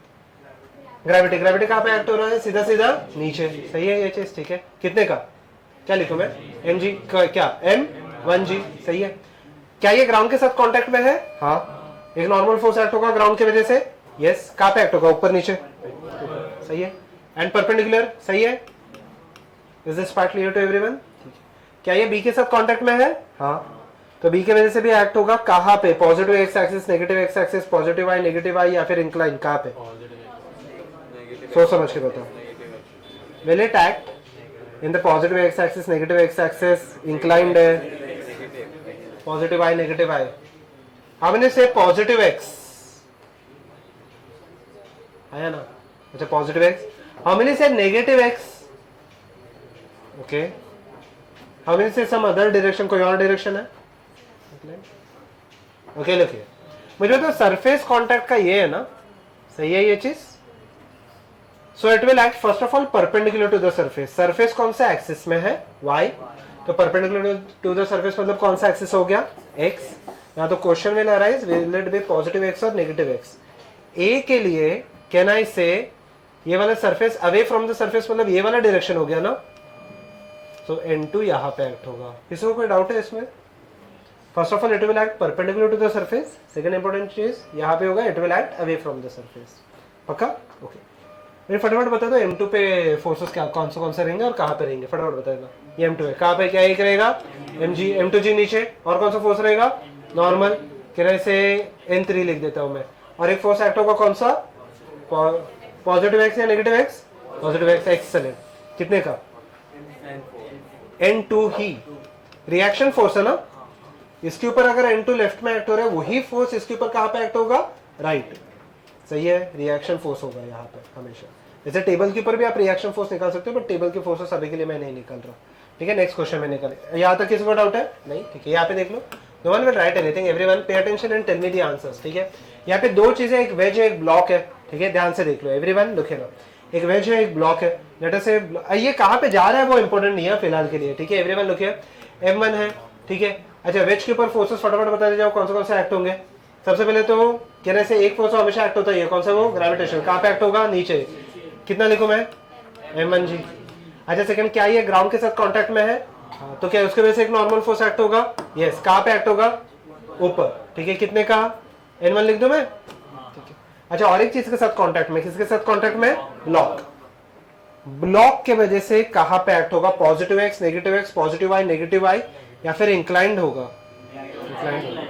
अभी देखना, कॉमन सरफेस ऑफ कॉन्टैक्ट ये है ना, ये हो गया मेरा सरफेस ऑफ कॉन्टैक्ट। तो सबसे पहले तो परपेंडिकुलर रहना चाहिए, तो परपेंडिकुलर में मेरे पास दो ऑप्शन है, एक तो ये या फिर ये, ठीक है। उसमें से कौन सा एक्ट होगा, अवे फ्रॉम द सरफेस ना, तो कहने से यहाँ पे एक्ट होगा, सही है ये चीज, ठीक है। सो ओवर हियर लुक है ना, ठीक है, कहना mark this force as N2, सही है, so I will mark this force as N2, ठीक है। किसी को कोई डाउट है? Tell me about the block, let the mass of the block be equal to M2, फटाफट मुझे फोर्सेस बता दो। यहाँ पे तो सिर्फ ये पूछा है, क्या बोलते हैं, नॉर्मल फोर्स, बट मैं सब फोर्सेस मार्क कर लेता हूँ। N2, सोच समझ के बताना कौन से फोर्सेस एक्ट हो रहे हैं। एक तो ग्रेविटेशन एक्ट हो रहा है, कहाँ पे, पहले वो बताओ कहाँ पे, नीचे, along the slope, away from the slope, कहाँ पे एक्ट होगा, सीधा सीधा नीचे, सीधा नीचे। ब्लॉक कैसे भी रखो आप, ग्रेविटेशनल फोर्स हमेशा कहाँ पे एक्ट होगा, नीचे ही एक्ट होगा, स्लोप पे नहीं एक्ट होता, ठीक है। इसके कंपोनेंट ले सकते हैं, देखिए कंपोनेंट हम लोग ले सकते हैं बाद में, ठीक है, बट अभी के लिए कहाँ पे एक्ट होगा, सीधा सीधा कहाँ पे एक्ट होगा, नीचे, ठीक है। ओके, सेकेंड, देखिए सेकेंड, मुझे बताओ क्या वो वेज के साथ कांटेक्ट में है, हाँ, तो क्या उसके ऊपर भी नॉर्मल फोर्स एक्ट होगा, कहाँ पे, परपेंडिकुलर टू द ब्लॉक, कहने से यही N2 के अपोजिट डायरेक्शन में एक्ट होगा, और वैल्यू कितना रहने वाला है, N2 ही रहेगा, ठीक है, रिएक्शनरी फोर्स है, सही है यहाँ तक, ठीक है। ओके, थर्ड बेंच क्या करो, okay. So if I consider, ठीक है, ध्यान देना अभी यहाँ पे एवरीवन लुक है, इंपॉर्टेंट पार्ट है, इसके बिना आपको सम्स नहीं आने वाले, ठीक है, ये इंटरेस्टिंग सा सम है, ठीक है। अच्छा, इसका मास मान लेते हैं M है, लैडर है, मान लेते लैडर है, या फिर कोई भी एक ऐसे मैंने प्लैंक रख दिया, ठीक है, एक प्लैंक है, मैंने ऐसे रख दिया। अच्छा, इसके ऊपर बताओ, इसका मास M है, एक फोर्स हमेशा एक्ट होगा, कौन सा, mg, कहाँ पे, ऊपर नीचे, इंक्लाइन कहाँ पे, सीधा सीधा कहाँ पे, नीचे, उसे फर्क ही नहीं पड़ता, आप ब्लॉक को कैसे भी रखो। अच्छा, क्या ये नीचे वाले ग्राउंड के साथ कांटेक्ट में है, हाँ, ये इंटरेस्टिंग है, ठीक है, क्या ये ग्राउंड के साथ कांटेक्ट में है, हाँ, तो नॉर्मल फोर्स एक्ट होगा कहाँ पे, इंक्लाइन, हाँ, ये पॉइंट पे एक्ट होगा, दैट इज ओके, बट कहाँ पे एक्ट होगा, सीधा सीधा ऊपर नीचे, लेफ्ट राइट, या फिर इंक्लाइन होगा, सीधा सीधा कहाँ पे, ऊपर, because this is the surface in contact, right, yes, and away from the surface मतलब ये वाला डायरेक्शन हो गया, let this normal force over here be equal to N1। What about N2? N2 will act at this point, point तो ठीक है, but कहाँ पे, मैं आपको दो चॉइस देता हूँ, एक तो मैं ये निकाल लेता हूँ N2 का, या फिर ये निकाल देता हूँ, एक से ना, ये निकाल देता हूँ N2 का, ठीक है, ये चॉइस 1 है आपका, ये चॉइस 2 है। हाउ मेनी से 1, ओके, हाउ मेनी से 2, कौन सा करेक्ट है, 1 2, कौन सा है, द करेक्ट आंसर इज 2, ठीक है। अब समझो क्यों, ठीक है, एवरीवन लुक हियर, अभी समझो यहाँ पे क्यों है। मुझे बताओ, मैं और एक डायग्राम आपके लिए निकालता हूँ, अभी देखना ध्यान से, let me draw one more diagram so that we can get clearer concept, ठीक है, over here we can get the clarity of the concept, everyone look here, ये ऐसे है, ठीक है, इसमें थोड़ा और अच्छे से बना लेता हूँ, ठीक है, ऐसे कुछ तो है, ठीक है, लैडर ऐसे, एवरीवन लुक हियर ना, look here, look here, look here, ये दोनों केसेस में डिफरेंस मैं पहले आपको बता देता हूँ। यहाँ पे मुझे बताओ कि यहाँ पे भी mg नीचे एक्ट होगा, सब कुछ सेम है, mg नीचे एक्ट होगा, N1 ऊपर एक्ट होगा। अच्छा, यहाँ पे N2 अगर आप देखोगे तो ये वाले डायरेक्शन में एक्ट होने वाला है, ठीक है, यहाँ पे प्योरली एक्स एक्सिस में एक्ट होगा, बट जो फर्स्ट वाला केस है उसमें इंक्लाइन पे एक्ट होगा। वो थीटा लेके हम लोग को सॉल्व करना पड़ता है, वो बाद में की बात बताता हूँ, थीटा कैसे लेंगे और how will we resolve, but फिलहाल के लिए हम लोग सिर्फ डायरेक्शन नॉर्मली देख लेते हैं, ओके। ये केस में यहाँ पे क्यों एक्ट हुआ, ये केस में यहाँ पे क्यों एक्ट हुआ, मुझे बताना। नॉर्मल फोर्स का सिंपल सा लॉजिक होता है, एक तो perpendicular to the surface act होगा, सही है, तो हम लोग को सबसे पहले सरफेस आइडेंटिफाई करना पड़ेगा, okay. Now understand this thing, ये पॉइंट पे एक्ट हो रहा है और सरफेस मेरा ये हो गया, सही है, ये चीज सरफेस ये हो गया, ये पॉइंट हो गया, सो यहाँ पे perpendicular to the surface will be this part. यहाँ तक किसी को कोई डाउट है? नहीं। फर्स्ट केस में मेरा सरफेस क्या हुआ, टेक्निकली यहाँ पे ये उल्टा हो चुका है, कहने से ये मेरा पॉइंट हो गया और ये मेरा सरफेस है। Is this part clear? ठीक है, तो फर्स्ट केस में N2 यहाँ पे एक्ट होगा, सेकंड केस में N2 यहाँ पे एक्ट होने वाला है। सही है, ठीक है, ओके। लास्ट यहाँ पे देख लेते हैं, लास्ट एक फोर्थ है शायद से, ठीक है, यस, ओके ओके। इसका मास m है, फटाफट बता दो कहाँ पे एक्ट होने वाला है। mg कहाँ पे? सीधा सीधा नीचे। नॉर्मल फोर्स कहाँ पे? ऊपर। ठीक है, फिलहाल ये दोनों बैलेंस हो जाएंगे। बैलेंस नहीं भी होगा वो मुझे कुछ लेना देना नहीं है, मुझे बस फोर्सेस मार्क करने। मान लेते सेम ब्लॉक यहाँ पे आ जाता है m का। अच्छा अभी बताओ, यहाँ पे आ गया, अभी मुझे बताना है mg कहाँ पे? सीधा सीधा। What about the normal force? y axis में होगा या इंक्लाइंड होगा? इंक्लाइंड। एक्सीलेंट, इंक्लाइंड हो जाएगा। क्यों? क्योंकि ये सरफेस हो गया ना अभी, and this will be a single point of contact. Is this part clear to everyone? ठीक है, go ahead, mark this part. One more important thing, अगर आप कोई लेक्चर के लिए एब्सेंट रहते हो, make sure you at least complete the notes. ठीक है, उधर तो मुझे बेयर मिनिमम चाहिए। ठीक है, and you will be completing the homework lecture by lecture, जैसे भी आपका होते जाएगा। आज के लिए कुछ नहीं रहेगा, from next lecture onwards you will be solving from the lecture 1। ठीक है, और आप ब्लैंक नहीं आओगे लेक्चर में। ठीक है, होमवर्क में जितनी भी चीज़ें आपको चाहिए या जितनी भी चीज़ें हम लोगों ने कवर की है वो कवर हो जाएगा वहाँ पे। ओके,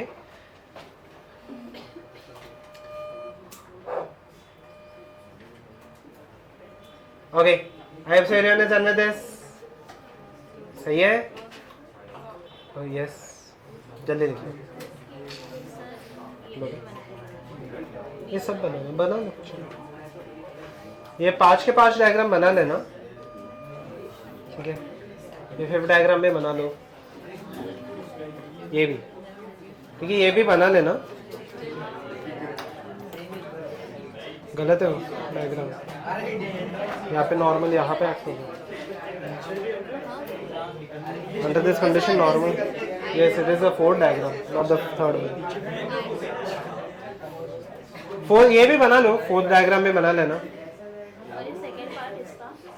क्या नो, आपके ऊपर है, आपको बनेगा। ठीक है एवरीवन, बोलो क्या स्टार्ट है? 4 डायग्राम में बना लो, बना लिया 5 के 5 diagram. Okay, shall we proceed? ठीक है, ध्यान देते हैं अब यहाँ पे एवरीवन, देखिए ना, ध्यान देते हैं अब यहाँ पे एवरीवन, पे अटेंशन। ठीक है, so let me continue with this thing. ठीक है, ध्यान देते हैं। Now we are going to solve the first numerical. यहाँ पे तो सिर्फ डायग्राम बेस्ड चीजें ही थी। ठीक है, एवरीवन सेटल डाउन क्विकली, ध्यान देते हैं अब यहाँ पे। 2 blocks are kept in contact as shown in the figure. No one will write anything, pen नीचे रख देना। फाइंड, अभी मुझे बहुत सारे फोर्सेस, मुझे बेसिकली हर एक फोर्स कैलकुलेट करना है। ठीक है, ध्यान दो। Okay, now I will introduce you to something called as FBD, that is free body diagram. उसके बिना भी अगर आप सॉल्व कर सकते हो चलेगा, it's no problem, but initially आप सॉल्व करो, ऐसे मेरा एडवाइस रहेगा। आप FBD के जगह पे सेम डायग्राम में अलग अलग पेन से चीजें मार्क कर सकते हो। ठीक है, मतलब क्या, यहाँ पे देख लेते हो। ओके एवरीवन, देखिए, now let me introduce you to this diagram. ठीक है, यहाँ पे हम लोग देख लेते हैं। Tell me the forces acting on the bodies. ठीक है, हम लोग आराम से यहाँ पे मार्क कर लेंगे। जो 10 kg बॉडी के ऊपर फोर्स है, let me mark it with blue, and जो 20 kg के ऊपर फोर्स रहेगा, let me mark it with pink. ठीक है, तो यहाँ पे आप अलग अलग पेन से मार्क कर लो या फिर FBD बना लेना। FBD मतलब क्या, आपको समझेगा अभी। ठीक है, फ्री बॉडी डायग्राम मतलब अलग अलग बॉडी का अलग अलग हम लोग फोर्सेस मार्क करेंगे। मतलब क्या, यहाँ पे देख लेते हैं। ओके एवरीवन, लिखिए। ओके, 10 kg बॉडी, फटाफट मुझे फोर्सेस बता देना कौन सा एक्ट हो रहा है यहाँ पे। ग्रेविटी कहाँ पे एक्ट हो रहा है? नीचे। कितने का? mg, मतलब 10g का एक्ट हो रहा है। g का वैल्यू हम लोग यहाँ पे अज्यूम करने वाले हैं। g का वैल्यू सब के सब सम्स के लिए g का वैल्यू कितना होता है अर्थ के ऊपर? 9.8, बट अप्रोक्सीमेटली हम लोग 10 ले लेंगे फॉर सिंपलर कैलकुलेशंस। ठीक है, बस और कोई रीजन नहीं है इसका। ठीक है, अच्छा ओके एवरीवन लिखिए, एवरीवन लिखिए ना। Gravitation all over the earth remains constant या फिर चेंज होते जाता है? थोड़ा बहुत चेंज होता है, बट अगर आप देखोगे मोस्टली इट विल बी 9.8। सबसे ज्यादा ग्रेविटेशनल फील्ड कहाँ पे होगा, मतलब gravitational acceleration due to gravity कहाँ पे होगा? पोल्स पे। ठीक है, अगर आप देखोगे इक्वेटर पे मिनिमम हो जाएगा। सही है ये चीज? ठीक है, ध्यान देता है यहाँ पे। ठीक है, नेक्स्ट क्वेश्चन आपको खुद से ही सॉल्व करना है। एवरीवन लिखिए। ओके, सो देखिए, सो 10g नीचे एक्ट हो रहा है। ठीक है, और कौन सा फोर्सेस एक्ट हो रहे हैं फटाफट बता देना। और कौन सा फोर्स एक्ट हो रहा है? क्या ग्राउंड के साथ कांटेक्ट में? हाँ, तो कहने से नॉर्मल फोर्स है, कहाँ पे एक्ट होगा? ऊपर, N1। क्या ये 20 kg के ब्लॉक के साथ भी कांटेक्ट में? हाँ, तो कहाँ पे एक्ट होगा? कहाँ पे, लेफ्ट में या राइट में? लेफ्ट में। कितने का एक्ट होगा? N2। बोलो, होने दो ना, बट ये कांटेक्ट में तो है ना, तो शट ऑफ। तो मेरे पास टोटल कितने फोर्सेस है? 4, ठीक है। ओके, 100 जो ऑलरेडी एक्सटर्नल फोर्स एक्ट हो रहा है, N2 का इसके साथ कांटेक्ट के साथ, इसके साथ कांटेक्ट, और ये N1 रहेगा कांटेक्ट में तो एक्ट होगा। वो बाद में अगर वो नहीं होता रहेगा तो N2 का वैल्यू खुद 0 हो जाएगा अपने आप, डोंट वरी अबाउट दैट, बस स्टार्टिंग में मार्क कर लो। यहाँ पे N2 0 नहीं है, ठीक है। Let me proceed with this, ठीक है, ध्यान से देना। यहाँ पे देख लो, व्हाटएवर द 20 kg मास, फटाफट बता दो कौन से फोर्सेस एक्ट हो रहा है? 20G। कहाँ पे एक्ट हो रहा है? नीचे, सही है। अच्छा ओके, कहना इसे N2 एक्ट होगा कहाँ पे? N2 इसके साथ कांटेक्ट में सेम N2 कहना इसे राइट में एक्ट होने हो जाएगा, यस। अच्छा, और कौन सा फोर्सेस है? ऊपर एक फोर्स एक्ट हो रहा है due to the contact with the ground, क्या है वो? N3। और यहाँ पे एक फोर्स एक्ट हो रहा है N4, ले लेता हूँ मैं, ठीक है। Total how many forces are acting? 5, N2 N4 20G N3 और एक एक्सटर्नल फोर्स 50 का भी एक्ट हो रहा है। इसको यहाँ तक कुछ डाउट है? Let me do not right anything, everyone look here, not right, everyone look here. Late me draw the FBD। अभी FBD अगर आप चाहिए तो नहीं भी बनाओगे चलेगा, बट इनिशियल सम से बना लेना, ठीक है, जब तक आपको ये क्लैरिटी नहीं आ जाएगा। FBD मतलब क्या? हर एक फोर्स को मैं थोड़ा सेपरेटली मार्क कर लूंगा, इसमें मैं रिजॉल्व भी करते जाऊंगा, मतलब क्या, यहाँ पे ध्यान दीजिए, ठीक है। अच्छा, मुझे बताओ इक्विलिब्रियम का मीनिंग ही क्या होता है? Total force will be equal to 0, total force on the right, यहाँ पे देख लो, total force on the right will be equal to total force in the left, total force upward is equal to total force downward, ठीक है। इसका meaning होता है equilibrium, सही है। अच्छा ओके, 10G को मैं 100 लिख लूँ सीधा सीधा, G का वैल्यू 10 है, ठीक है, ध्यान देना अभी यहाँ पे। अच्छा ओके, N1 कहाँ पे एक्ट हो रहा है? ऊपर। और कौन से फोर्स एक्ट हो रही है? 10 kg पे। और कौन से फोर्सेस एक्ट हो रहे हैं? 100 राइट में एक्ट हो रहा है, और वो आप यहाँ पे मार्क करो, यहाँ पे मार्क करो, कुछ मतलब नहीं है उसमें, सेम ही आ जाएगा। N2 यहाँ पे मार्क हो जाएगा, ठीक है। इसमें किसी को कोई डाउट नहीं? ठीक है, अभी यहाँ पे देख लो। Second part will be interesting, everyone look here. 20 kg का मैं फोर्स, 20 kg का मैं ब्लॉक ड्रॉ कर लेता हूँ। फटाफट FBD बता देना क्या क्या हो जाएगा। 200 कहाँ पे? नीचे, ओके। और कौन सा फोर्सेस है? N3 कहाँ पे? ऊपर। अच्छा ओके, कहने से N2 यहाँ पे एक्ट हो रहा है, N4 यहाँ पे एक्ट हो रहा है। अच्छा, एक 50 न्यूटन का फोर्स है, नाउ लुक हियर, 50 न्यूटन का फोर्स है, वो प्योर हॉरिजॉन्टल या वर्टिकल में नहीं है, सही है। तो मुझे क्या करना पड़ेगा? कंपोनेंट्स लेने पड़ेंगे, एक्सीलेंट, ठीक है। अच्छा ओके, कंपोनेंट लेने के बाद हम लोग मेन फोर्स को इग्नोर कर देंगे, ठीक है, ध्यान देना अभी यहाँ पे। सो कैन आई राइट 50 न्यूटन का यहाँ पे एक्ट हो रहा है, सही है। ये चीज किसके साथ 30 डिग्री बना रहा है? वर्टिकल या हॉरिजॉन्टल के साथ? देखिए पता चल रहा है, कहना है this will be equal to 30 degree, सही है ये इसका FBD, ठीक है। अभी मैं यहाँ पे रिजॉल्व कर लेता हूँ, ना लुकिए, ये क्या हो जाएगा? जिसके साथ एंगल बनेगा वो क्या होने वाला है? कॉस। तो क्या आ जाएगा? 50 कॉस 30, और जिसके साथ एंगल नहीं बनेगा वो क्या रहेगा? 50 साइन 30। अच्छा, इसका डायरेक्शन आपको समझ में आया? ये ऐसे क्यों आया, या फिर किसको ये नहीं समझ रहा है वो पूछो, ये पार्ट बहुत इंपॉर्टेंट है, रेजोल्यूशन, समझा पक्का? अच्छा, किसी को अगर नहीं समझ रहा तो मैं आपको एक ट्रिक बताता हूँ, ट्रिक नहीं वैसे तो बेसिक ही चीज है, ठीक है। What you have to do is, जो डायरेक्शन में फोर्स एक्ट हो रहा है उसके ओरिजिन पे एक्सिस मार्क कर लो। तो ये कौन से एक्सिस में लाई कर रहा है, कौन से क्वाड्रेंट में लाई कर रहा है, सॉरी, थर्ड में। एक्स भी नेगेटिव मतलब कहाँ पे एक्ट होगा? लेफ्ट में। और वाई भी क्या है? नेगेटिव, तो वो कहाँ पे एक्ट होगा? नीचे। इसलिए इसके कंपोनेंट ऐसे आए। अगर किसको नहीं समझ में आ रहा, अगर समझ में आ रहा है it is well and good. और एक तरीका इसको ऐसे है कि जो मेरा मेन फोर्स है वो दोनों एक्स और वाई एक्सिस के बीच में आ जाना चाहिए ना, ठीक है। तो आप इसको ऐसे ड्रॉ कर सकते हो, ठीक है, समझ में आ गया? अच्छा okay, so for block, first question, so let me solve this, ठीक है। For block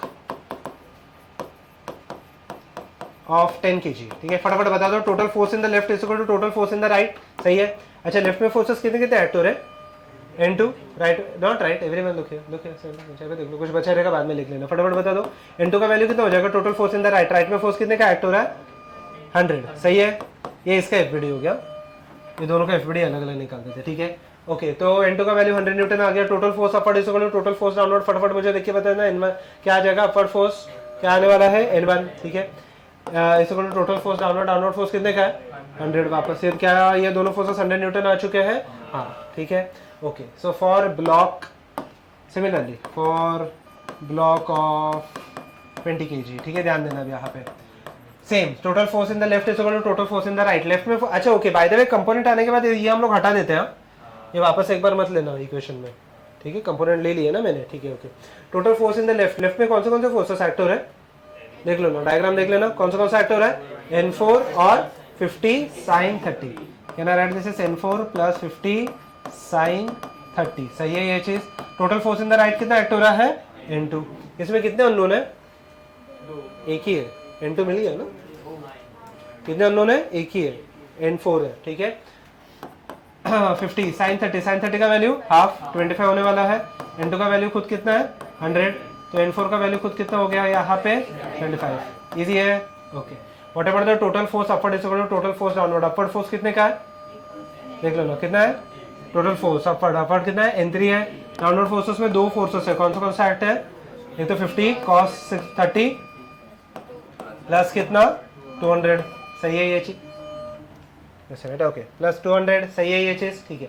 now look here, so N3 will be equal to 50 cos 30, cos 30 का खुद का वैल्यू कितना होता है √3/2, कैन आई राइट 25√3 प्लस 200, इसको ऐसे ही रहने दो, सिंपलीफाई करने की जरूरत नहीं है। किसी को कोई डाउट है, copy this down quickly, diagram आप राइट में बनाओगे, सोल्यूशन सब आप लेफ्ट में लिखोगे, इवन दी FBD, ठीक है। हर एक फोर्स आपको बस कैलकुलेट करना है, अभी तक बॉडी मूव नहीं होगा। हाँ बोलो, क्वेश्चन नंबर लिख लो, बाकी सब आपको रिकॉर्डिंग में मिल जाएगा, क्वेश्चन नंबर ढंग से लिख लो, बस एकदम शॉर्ट में अगर क्वेश्चन लिखना है तो क्वेश्चन ऐसे लिखना, calculate all the forces acting on the body, calculate all the forces acting on the body, एकदम शॉर्ट में। वो एक ही डायग्राम है ना, एक ही डायग्राम का FBD हो। एवरीवन लुक हियर, मैं लास्ट टाइम बता रहा हूँ, ध्यान से देखना, ठीक है। एवरीवन लुक हियर, अभी भी अगर नहीं समझा तो मुझे पूछ लेना। Let me mark the forces over here, मैं सीधा FBD बना रहा हूँ, ध्यान से देख लो। एवरीवन लुक हियर, अगर अभी भी नहीं आ रहे तो पूछ लो, अभी नहीं ध्यान दिया तो देख लेना। यहाँ पे everyone look here, everyone look here, यहाँ पे देख लो, थर्ड बेंच यहाँ पे देख लेना। फटाफट में मार्क कर लेता हूँ 15 kg के ऊपर फोर्सेस कौन से हैं। I will repeat this once again. दो ही फोर्सेस अभी तक हम लोग ने स्टडी किए, कौन से है, ग्रेविटेशन और नॉर्मल, सही है। ध्यान दो अभी यहाँ पे, ध्यान देना। ग्रेविटेशन फोर्स सीधा सीधा कहाँ पे एक्ट होगा, नीचे, और जो भी एक्स्ट्रा फोर्सेस मार किए वो, हाँ ठीक है। अच्छा, ग्रेविटेशन फोर्स सीधा सीधा नीचे 150 का नीचे एक्ट हो रहा है, 115G है ना, सीधा मैं 150 लिख देता हूँ ओके। एक नॉर्मल फोर्स ऊपर एक्ट हो रहा है क्योंकि वो ग्राउंड के साथ कॉन्टैक्ट में, सही है ये चीज़। अच्छा, इसके साथ भी कॉन्टैक्ट में 10 kg के साथ, तो कहने से एक नॉर्मल फोर्स N2 यहाँ पे एक्ट होगा, सही है। और एक ही फोर्स बचा है, कौन सा, 50√2, सही है, जो कितना एंगल पे एक्ट हो रहा है 45 डिग्री। इसका FBD सबको समझ में आया, किसी को कोई डाउट है? अब मुझे क्या करना पड़ेगा, 50√2 के क्या लेने पड़ेंगे, कंपोनेंट, जिसके साथ एंगल बनेगा वो क्या रहेगा, कॉस। 50√2 इंटू कॉस 45, कॉस 45 का वैल्यू कितना हो जाता है 1/√2, तो ये 50 हो जाएगा, 50√2 इंटू 1/√2, और ये कितना हो जाएगा, ये भी 50 हो जाएगा, 50√2 इंटू साइन 45 भी साइन 45 भी उतना ही होता है, ठीक है, ठीक है। मुझे पता है total force on the right is equal to total force on the left, सही है ये चीज। अच्छा, राइट में कितने का फोर्स एक्ट हो रहा है, कितने का एक्ट हो रहा है 50, और लेफ्ट में कितने का एक्ट हो रहा है N2, so can I write down N2 will be equal to 50, सही है ये चीज। अच्छा okay, total upward force is equal to total downward, downward कितने का एक्ट हो रहा है, अपवर्ड एक ही एक्ट हो रहा है क्या, N1, डाउनवर्ड दो एक्ट हो रहे हैं, कौन से 150 और 50, कितना आ जाएगा यहाँ पे 200 न्यूटन। ये कितने लोगों का आ गया यहाँ तक, अच्छा ओके, ऑलमोस्ट सबको ही आ गया। जिसको नहीं आया ध्यान देना यहाँ पे, अभी भी नहीं समझ रहे तो पूछो, बोलो done, check check check check check ध्यान से बोलो। यहाँ तक किसी को कोई डाउट है, नहीं, सही है okay. Everyone look here now, ध्यान देते हैं अब यहाँ पे, everyone look here now. Second, मैं ये 10 kg का मास निकाल देता हूँ, फटाफट यहाँ पे देख लेंगे हम लोग।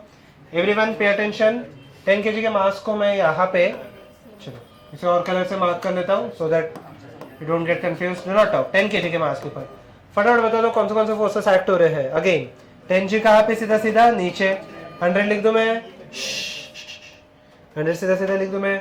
अच्छा ओके, एक 40 न्यूटन का भी एडिशनली एक्ट हो रहा है, कहाँ पे एक्ट हो रहा है, नीचे। कहने से एक नॉर्मल फोर्स कौन सा यूज किया मैंने, N1 N2 यूज किया ना, N3 यूज कर लूँ, N3 कहाँ पे एक्ट होगा, ऊपर। अच्छा लेफ्ट में, अच्छा ओके, लेफ्ट में इसके वजह से एक वॉल की वजह से एक फोर्स आएगा, एक इसके वजह से फोर्स आएगा। Can I right N2 in the right and N4 in the left? सही है ये चीज? किसी को डाउट है तो पूछ लेना। बोलो क्या है? सेकंड लास्ट बेंच, बोलो क्या हो गया? पक्का क्लियर है? ठीक है, ध्यान दो यहाँ पे। अच्छा इसमें कुछ कंपोनेंट निकालने की जरूरत नहीं है, सब वर्टिकल और हॉरिजॉन्टल के डायरेक्शन में ही है। Total upward forces equal to total downward. Upward कितने का है? N3। डाउनवर्ड कितने का है? 140। सही है? या फिर मैं सेपरेटली सॉल्व करके बताओ? समझ में आ गया ना?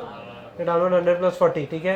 अच्छा लेफ्ट में कितना है? N4। राइट में कितना है? N2 जो ऑलरेडी नोन है। N2 का वैल्यू कितना आया था? 50 न्यूटन। अच्छा सेकंड पार्ट कितने लोगों को राइट आ गया? ओके, फर्स्ट रॉन्ग आया तो सेकंड रॉन्ग ही आएगा, ठीक है, क्योंकि N2 गलत हो जाएगा ना। सेकंड बेंच क्लियर है? पक्का? ठीक है, जिसको अगर रॉन्ग आ गया एक बार करेक्ट कर लेना, then we will go to a difficult question. ये समझ में आया या फिर और एक ऐसे क्वेश्चन दे दूं? पक्का ना? थोड़ा डिफिकल्ट इसमें जाते हैं।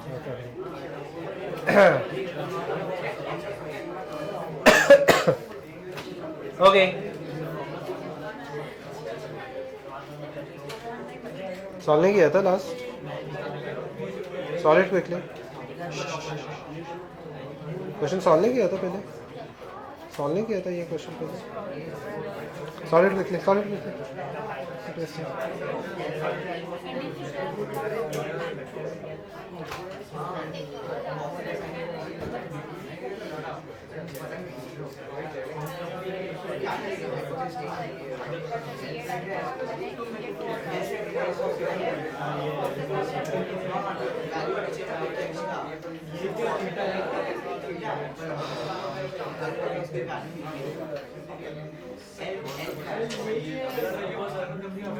डन?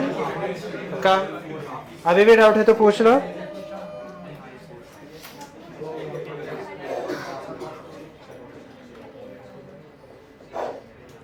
ठीक है, ओके। आई एम सही विद दिस, सही है, ठीक है। चलो अभी आप ही देख लेते हैं next question. Everyone look here ना, ठीक है।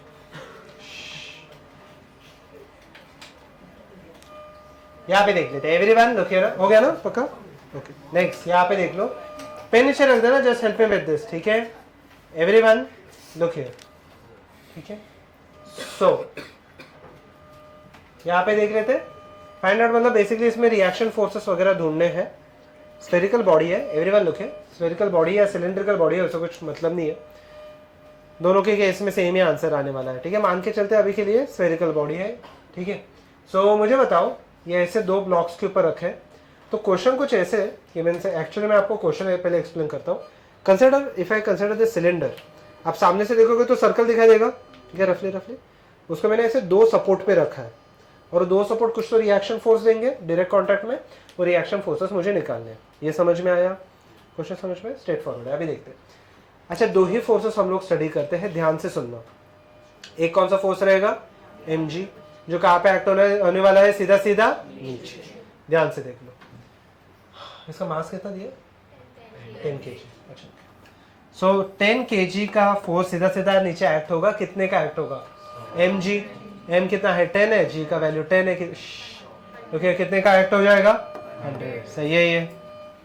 सेकेंड, कहने से ये पॉइंट के साथ ये कांटेक्ट में है, देखिए ये पॉइंट के साथ कांटेक्ट में, तो एक फोर्स जो नॉर्मल है वो ये डायरेक्शन में एक्ट हो रहा है। कहने से whenever I draw the normal it will pass through the centre Q. देखना, ये स्फीयर के लिए मुझे बताओ, ये इसको हम लोग क्या बोलते हैं? टैंजेंट।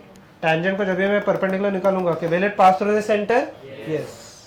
ध्यान से देखो, इजी है वैसे, ध्यान देना अभी यहाँ पे। एवरीवन लुकिए, ठीक है, लुकिए। तो यहाँ पे एक नॉर्मल फोर्स एक्ट हो रहा है N1, कोई तो एक एंगल पे एक्ट हो रहा है, पता नहीं, θ1 लिख देता हूँ मैं, ठीक है। कोई तो एक एंगल पे एक्ट हो रहा है, let it be equal to θ1, पता नहीं कौन सा एंगल पे एक्ट हो रहा है, ठीक है। अच्छा, सिमिलरली N2, कह रहे से N2 यहाँ से यहाँ पे एक्ट हो रहा है, सही है। It is acting at some different angle, let it be equal to θ2, सही है।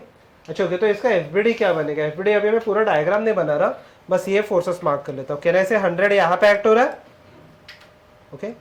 कहने से N1 यहाँ पे एक्ट हो रहा है, making an angle of θ1, and कहने से N2 यहाँ पे एक्ट हो रहा है कोई दूसरा एंगल पे, making an angle of theta 2. अच्छा okay. Under equilibrium condition, tell me one simple thing. Total vertical force is equal to total force upward is equal to total force. Upward forces कौन से? Everyone just check the diagram. कौन से? N1 cos theta 1 और N2 cos theta 2.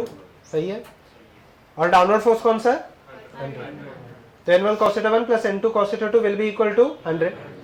Horizontal forces कौन सा act हो रहा है? N1 sin theta 1 राइट में एक्ट हो रहा है और लेफ्ट में क्या एक्ट हो रहा है? N2 sin theta. समझ में आ गया? अच्छा now the only problem remaining is क्या? एंगल्स थीटा 1 और थीटा 2 चाहिए. अच्छा ओके. थीटा 1 और थीटा 2 के लिए मैं क्या कर लेता हूँ कि जैसे अगर ये थीटा 1 है तो ये भी थीटा 1 ही रहेगा ना, वर्टिकली अपोजिट एंगल से. तो थीटा 1 का मैं डायग्राम बना लेता हूँ. ठीक है, ध्यान से help me with the diagram. ये थीटा 1 है. ठीक है, ध्यान से सुनना. ये थीटा 1 है. सही है. अच्छा इसका वर्टिकल साइड कितना है? 4. रेडियस कितना है? 5. ये साइड कितना हो जाएगा? 3. What is sine theta 1? Diagram देखो. साइन थीटा 1 क्या हो जाएगा? 3/5 ना, अपोजिट अपॉन हाइपोटेन्यूज होता है. कितना हो जाएगा? 3/5. अच्छा ओके. What about theta 2? कह रहे हैं कैलकुलेट ऑल्सो कैलकुलेट थीटा 2. अच्छा थीटा 2 का ये वाला हाइट कितना है देख लो ना. ये थीटा 2 है तो ये वाला हाइट कितना है? 3 है. ये कितना है? 5 है. ये कितना हो जाएगा? 4. What is sine theta 2? 4/5 and cos theta 2 will be. आगे सॉल्व करो question and calculate the value of n1 and n2. 2 equation आएंगे, 2 अननोन है. क्या? अच्छा ये ट्रायंगल कैसे बनाया? सिंपल. ये तो ये वाला ट्रायंगल है, 4 है ना. सही है. और ये 5 है. उसमें बड़ा डायग्राम है. Everyone go ahead, calculate the value of n1 and n2. No one will waste time. Everyone go ahead, calculate the value of n1 and n2. समझ में आया या फिर अभी और एक्सप्लेनेशन चाहिए आपको? समझा ना? 80 एंड 60 कितने लोगों को आ गया? ये 80 एंड 60 गुड आया. ठीक है. यहाँ पे किसको भी नहीं है? Straight forward. यहाँ तक किसी को कोई डाउट है तो पूछो. जितना मैंने सॉल्व किया वहां तक आ गए? गुड. जहां तक मैंने सॉल्व किया वहां तक किसी को कोई डाउट है तो पूछो. अच्छा अभी मुझे बताओ, बॉडी अगर इक्विलिब्रियम में है, सिंपल सा लॉजिक लगेगा. Total upward force is equal to total downward force and total force on the right is equal to total force in the left. ध्यान से सुनना. No one will talk. Everyone look everyone look. सबसे पहले तो मेरा statement क्या है ध्यान से सुनना. Total upward force is equal to total downward, total force in the left is equal to total force in the right. फिलहाल के लिए अगर आप देखोगे तो ये 100 प्योरली नीचे एक्ट हो रहा है, बट ये दो प्योरली हॉरिजॉन्टल या वर्टिकल नहीं है. तो इसको पहले प्योरली हॉरिजॉन्टल या वर्टिकल करना पड़ेगा.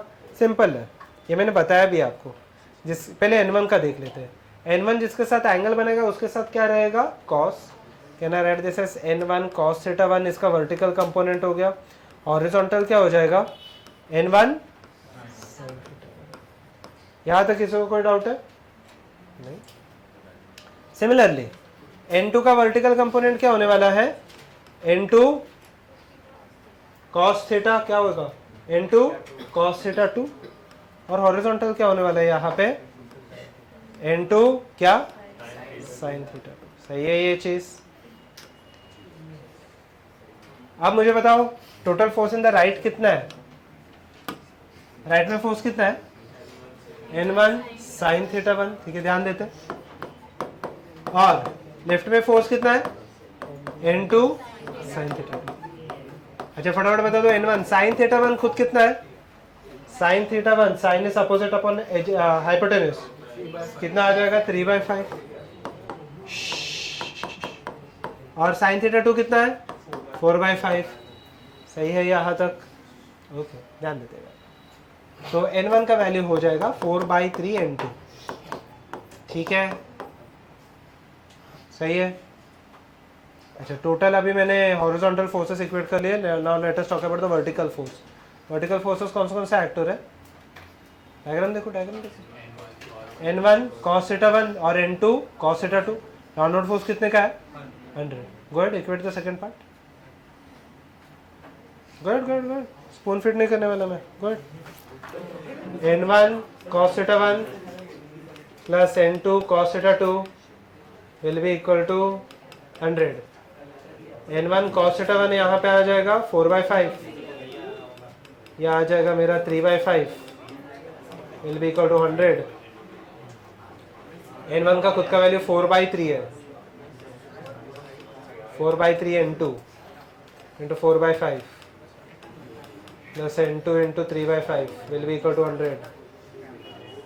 देख लो कितना आ रहा है। डन, बोलो हो गया विदिन में क्लास में। ठीक है everyone, I hope so everyone is done with this. सही है, 16 प्लस 5 25 आ जाएगा। सही है, अच्छा ओके, इनटू ये आ गया 60 एंड n1 आ जाएगा 80। सही है। अच्छा लास्ट क्वेश्चन एवरीवन, लुकिए ना, लास्ट क्वेश्चन में आपको कुछ मार्क सॉल्व नहीं करना है। ओके ध्यान देते हैं अभी आप एवरीवन, लुकिए। So everyone, if I consider this wedge, सिर्फ हम लोग को फोर्सेस मार्क करना है। Just help me with this part. इसका m1 है, इसका मास m2 है। अच्छा okay, tell me the forces acting on the m1 क्या क्या है। mj कहाँ पे रहेगा, नीचे। कहने से एक नॉर्मल फोर्स यहाँ पे n1 ऊपर रहेगा, ये वेज के वजह से कहने से n2 यहाँ पे एक्ट होगा। सही है। अच्छा similarly tell me for this, बस इतना ही मार्क करना है, फटाफट बता दो क्या आ जाएगा। m2g कहाँ पे, नीचे। ओके, कहने से नॉर्मल फोर्स का कंपोनेंट सेम कहाँ पे रहेगा, ऊपर। सही है ये चीज़, ठीक है, और कोई फोर्सेस नहीं है। अच्छा मुझे एक चीज़ मुझे बस इसमें एक इम्पोर्टेंट बतानी थी, ये वेज जाएगा कहाँ पे, लेफ्ट राइट कहाँ पे, सोच समझ के बताओ। सिर्फ मैंने फोर्सेस मार्क किए, बस उतना ही इंपॉर्टेंट है, बाकी सब हो गया। राइट में जाएगा ना। देखो कह रहे हैं n1 और m1 एक दूसरे को बैलेंस आउट करने के चांसेस है, क्योंकि यहाँ पे भी एक कंपोनेंट है, बट अगर मैंने इसका कंपोनेंट निकाला, ठीक है ध्यान से देख लो, if I draw the component of this part, एक n2 cos थीटा यहाँ पे आ जाएगा और एक n2 cos theta, n2 sin theta कहाँ पे आ जाएगा, नीचे। तो टोटल अपवर्ड और डाउनवर्ड फोर्सेस बैलेंस हो जाएंगे, बट राइट वाला फोर्स बैलेंस हो रहा है क्या यहाँ पे, तो ये वेज कहाँ पे जाने वाला है, राइट। और ये जो स्टिक है वो कहाँ पे आ जाएगा, नीचे। सही है, जैसे जैसे वेज राइट में जाएगा तो स्टिक कहाँ पे आ जाएगा, नीचे।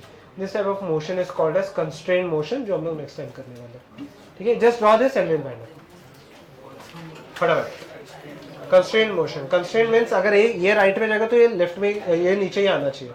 अगर वेज लेफ्ट में जाएगा तो स्टिक कंपल्सरीली ऊपर ही जाना चाहिए। ठीक है, constrain means based on certain condition other body will act. चलिए ठीक है, आज के लिए कुछ होमवर्क नहीं रहेगा फ्रॉम नेक्स्ट लेक्चर ऑनवर्ड्स।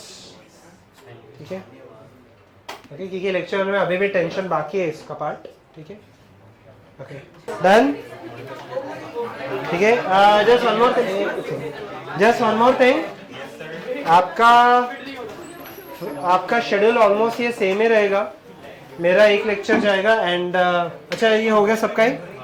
ठीक है, सो लुक हियर एवरीवन, आपका शेड्यूल यही जाएगा।